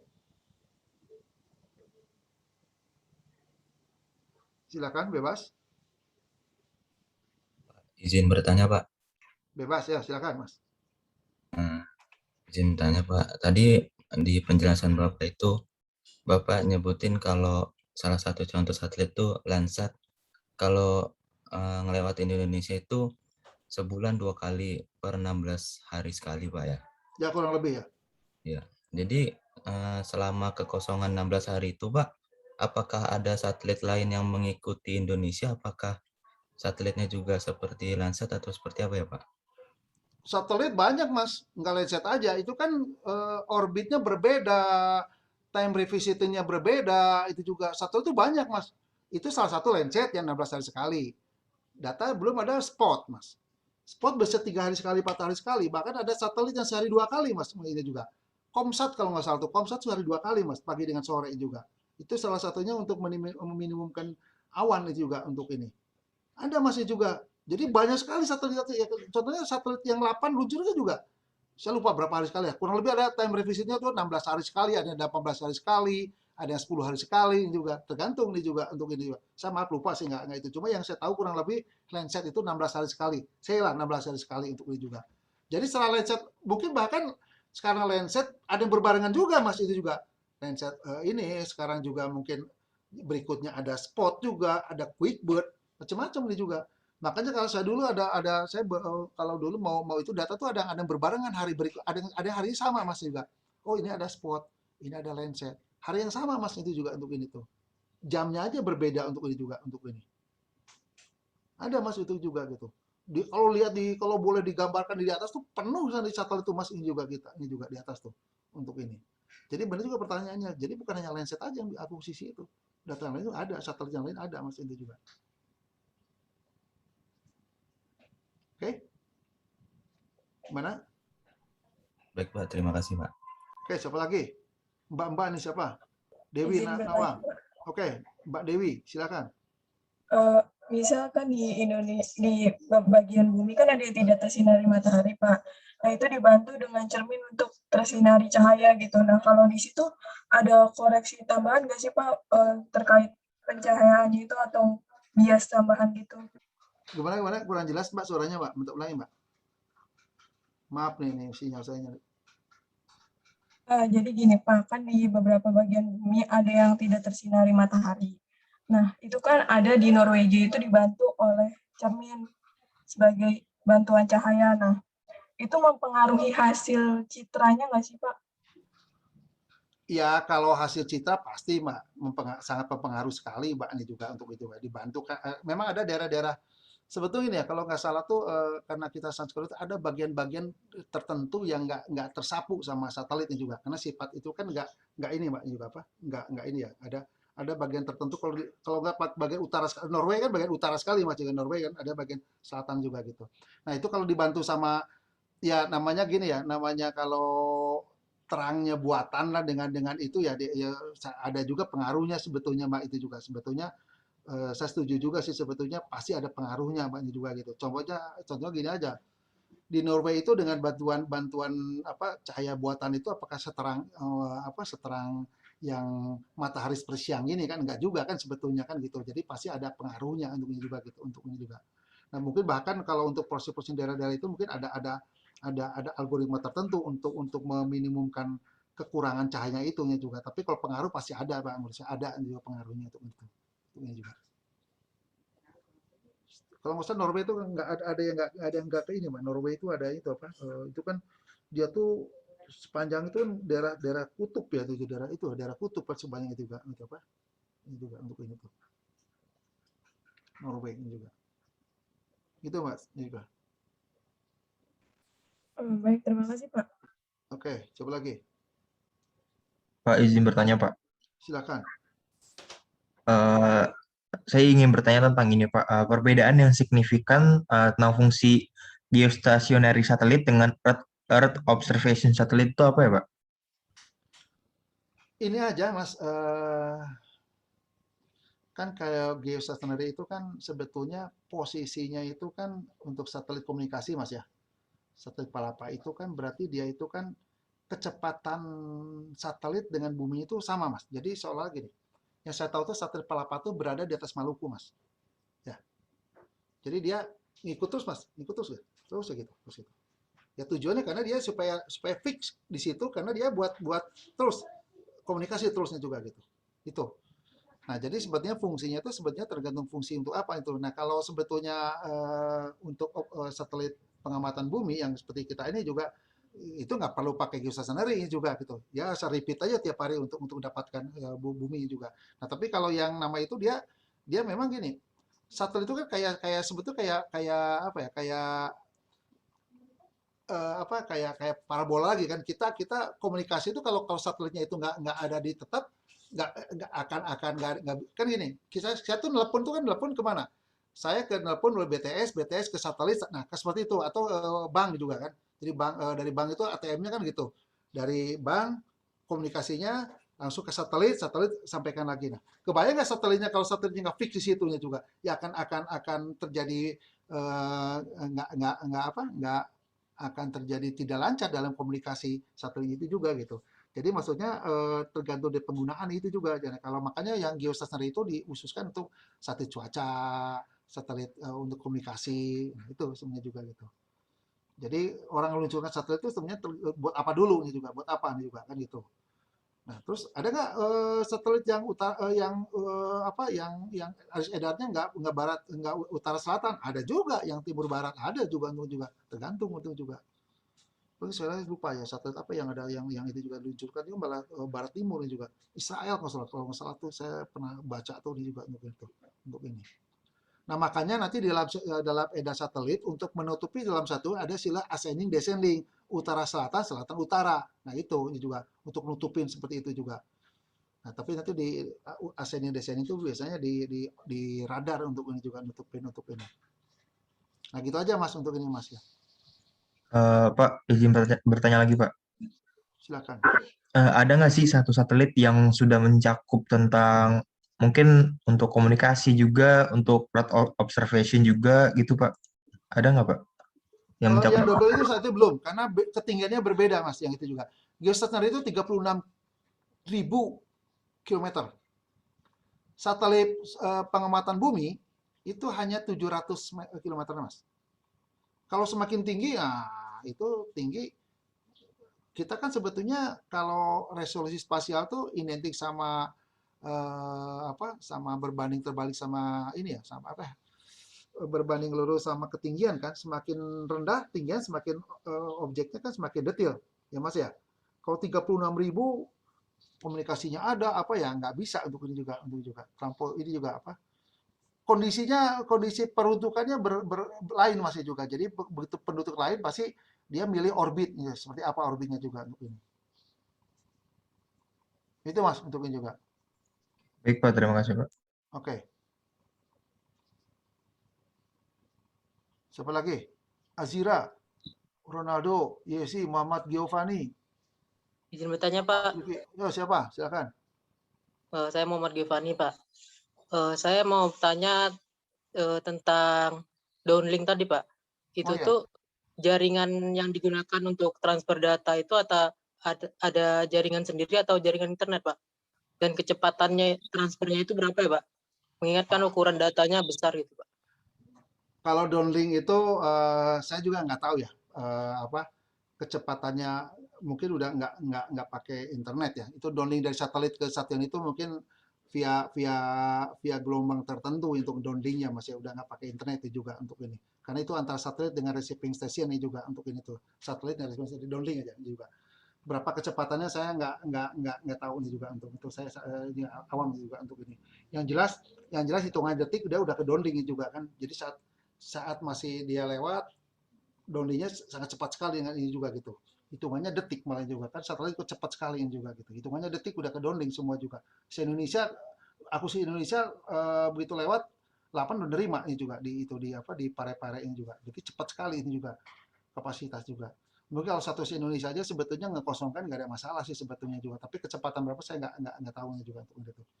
Mungkin bagian di 8 nanti orang-orang elektronya itu yang bagian satelit sensornya yang tahu berapa ini kecepatannya. Yang jelas dimonitor semua juga. Saat downlink, saat kecepatan saatnya ada dimonitor semua ini juga untuk ini. Termasuk error juga sama, kedetek deh, error tuh kedetek ini juga gitu. Anda kalau suatu saat ada kesempatan udah nggak itu bisa main-main ke lapang sih ini juga tuh di lapang di Parep yang di Pekayun juga bisa lihatin juga dia ngerekam tuh berapa itu juga. Mas Udin udah lama di sana tuh juga bisa lihat itu masih ada itu ruangan tuh bisa lihat itu lihat cakupannya kelihatan tuh, mana yang awan, mana apa yang errornya juga ada tuh dulu di ruang siapa, ruang pasir itu Pak, di ruang siapa juga itu kan itu. Pak Aris Di bagian pustek data, Pak. itu saya juga dulu pernah lihat juga gitu. Jadi lihatin di monitor, lihat itu kecepatan dan itu nanti harus nanya di situ kecepatan berapa juga. Tapi yang di akuisisi udah ada sih semua kelihatan semua. Kata semua juga. Sampai yang error yang ada kelihatan semua juga itu.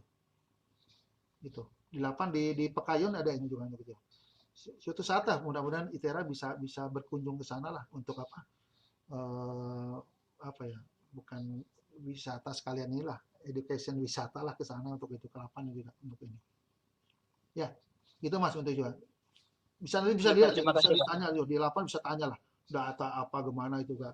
Nanti kalau ke sana sekalian minta data ini juga. Pas saya mau skripsi minta data sekalian juga, bawa yang full hard disk. Dikasih yakin itu pun juga. Oke. Udah lagi, ternyata waktunya udah habis juga nih juga untuk ini. Nggak terasa nih juga. Oke, mudah-mudahan bisa ada yang bisa ditangkap. Kalau ada yang belum jelas silakan nanti bisa WA atau apa, bebas untuk ini juga. Diskusi selain kuliah bebas-bebas juga. Banyak juga mahasiswa ya Pak, saya bertanya silakan untuk itu. Selama saya ada waktu saya bisa jawab. Selama saya bisa jawab. Kalau enggak kita cari sama-sama. Saya pun bisa manusia ada juga kelemahannya, ada pengetahuan yang enggak terjangkau, kita sama-sama cari untuk ini juga.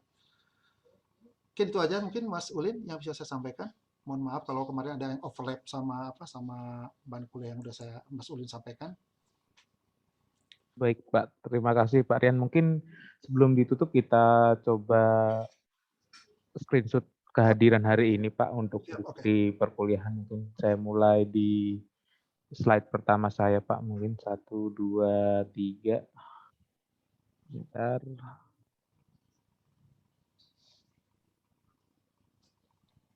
Saya lanjut slide kedua saya.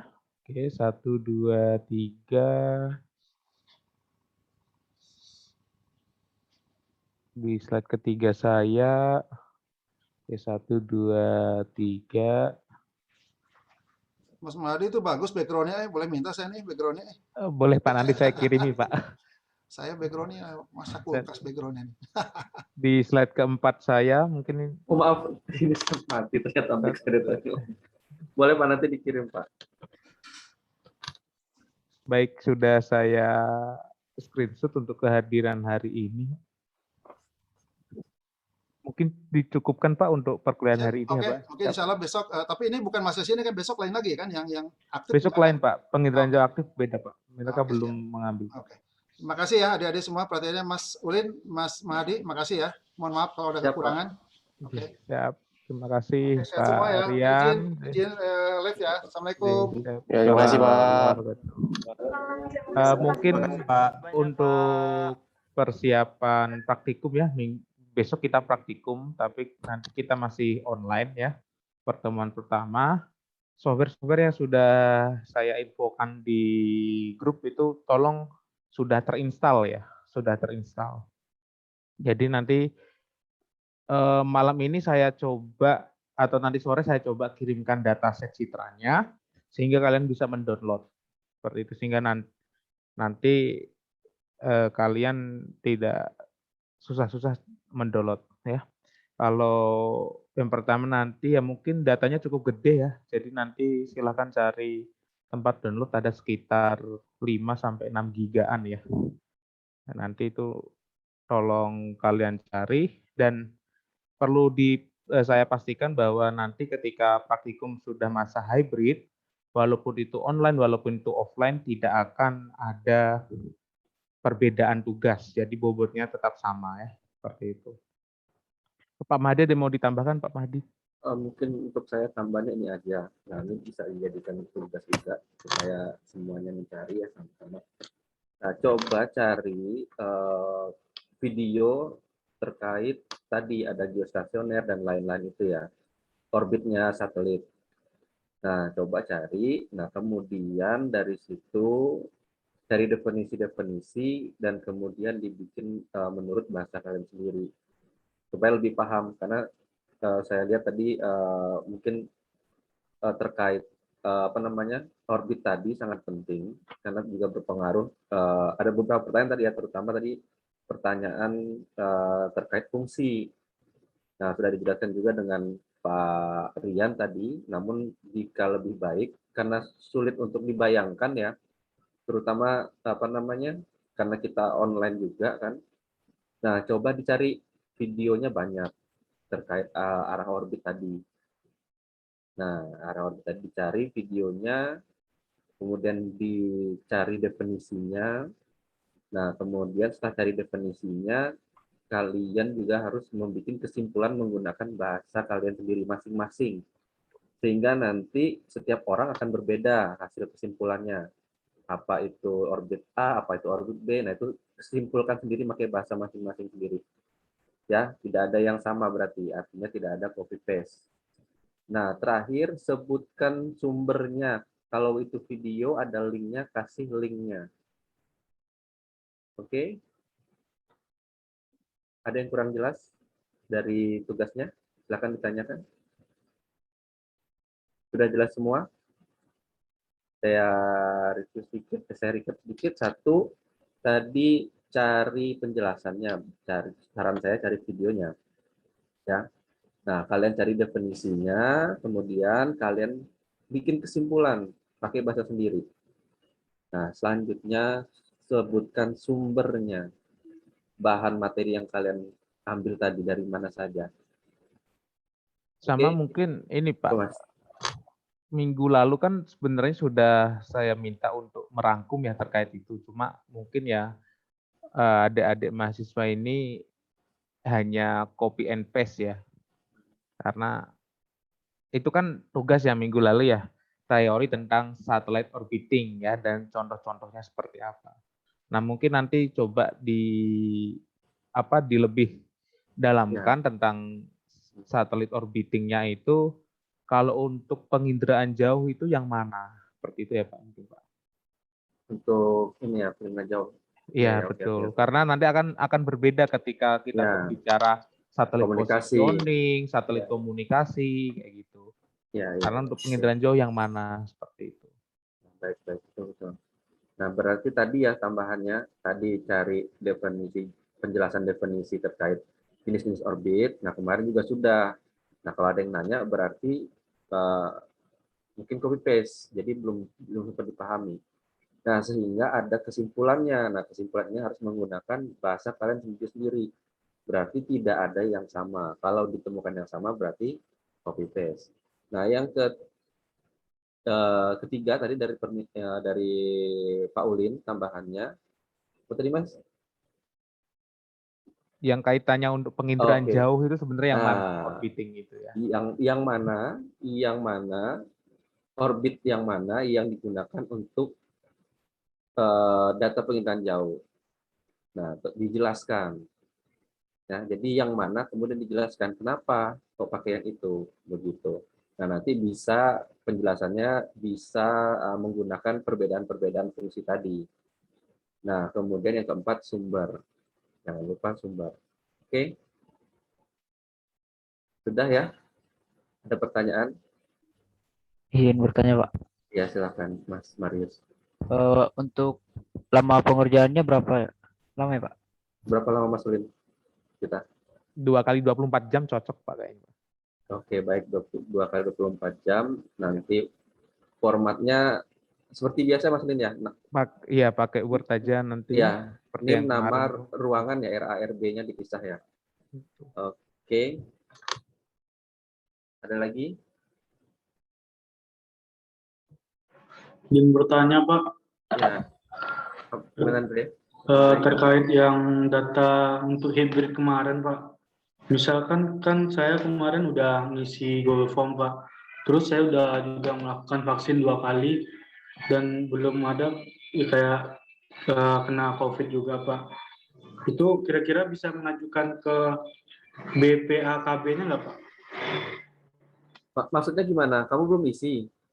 Saya sudah ngisi Pak. Dan saya pun juga sudah vaksin juga 2 kali kemarin ya Pak. Tapi belum ada nama kamu? Ya, di sana saya dibilang non-hybrid Pak, tertulis. Coba ulang. Coba diisi ulang linknya. Untuk linknya sudah tutup, Pak. Sebelumnya saya udah ngisi 2 kali juga linknya, Pak. Perpanjangannya juga udah tutup ya waktunya ya dari BPKB. Andre ngisi kapan? Pokoknya sebelum deadline-nya waktu itu, Pak. Karena gini aja. Itu kan datanya memang sudah dari lama ya Pak dibuka Pak. Ada yang posisi sudah ditutup kemudian dibuka kembali. Nah yang data dibuka kembali ini belum diupdate. Tetapi Andre ini kelas apa ya? Kelas A ya? Iya Pak, kelas A Pak. Tapi di si akad itu sebenarnya sudah ada kodenya masing-masing. Nah kita ikuti yang dikeluarkan oleh BPAKB saja gitu. Nanti kalau misal ada update ya untuk minggu ini, berarti untuk minggu depan kan kita udah mulai hybrid tuh untuk praktikum penginderaan jauh. Minggu depan ya yang nanti ada data terbaru yang akan saya share. Kalau misal nanti minggu ini tidak ada data yang terbaru, ya yang boleh hybrid ya yang sudah terdaftar saja seperti itu. Oke, kayak gitu. Aja, Pak. Ya, boleh kayak gitu. Nah, kecuali nanti ada pengumuman baru lagi dari BPAKB. Nah, tolong semua mahasiswa perhatikan tanggal dan waktu terkait pendaftaran kuliah hibrid tersebut, karena kemarin masih ada waktu perpanjangannya. Meskipun sebentar, tapi segera diisi. Nah, itu tolong diupdate terus infonya ya. Karena nanti kalau kita kelewatan, kita nggak dapat izin dari BPAKB, berarti kita nggak bisa ikut. Nah, yang menentukan itu dari BPAKB, bukan dari Prodi. Nah, kewenangannya khusus untuk BPAKB. Ya, mungkin itu aja, Mas, dari saya. Baik. Ya, itu saja mungkin dicermati ya untuk perkuliahan dan untuk praktikum besok tolong disiapkan bahan-bahannya. Nanti linknya saya infokan ini ya, menyusul ya. Apakah nanti akan saya buat satu kelas atau memang dibuat beda-beda kelas. Saya rasa nanti beda-beda kelas saja dari pagi nanti. Oke, itu saja. Terima kasih. Kita akhiri. Selamat pagi. Assalamualaikum warahmatullahi wabarakatuh. Waalaikumsalam. Waalaikumsalam. Terima kasih Pak. Izin.